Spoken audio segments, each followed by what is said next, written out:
In this tutorial, I'll show you how to use the split shape layer script for After Effects, which allows you to split or separate each shape in a shape layer into individual layers with one click. It's fast, safe, and non-destructive, ideal for those who animate paths, apply effects per object, or need to organize the layout in After Effects.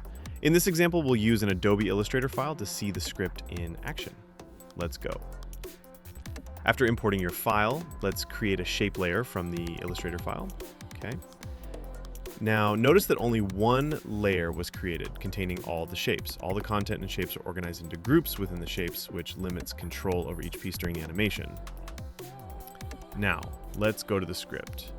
With the shape layer selected, go to File, Script, click Run Script File, select the script file where you saved it. The script window will appear. Click Split and watch the magic happen. Done.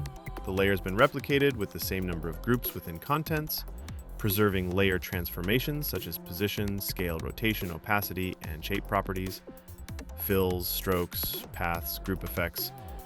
The original layer's pivot is also maintained in the newly created shape layers. Download the script from the link in the description.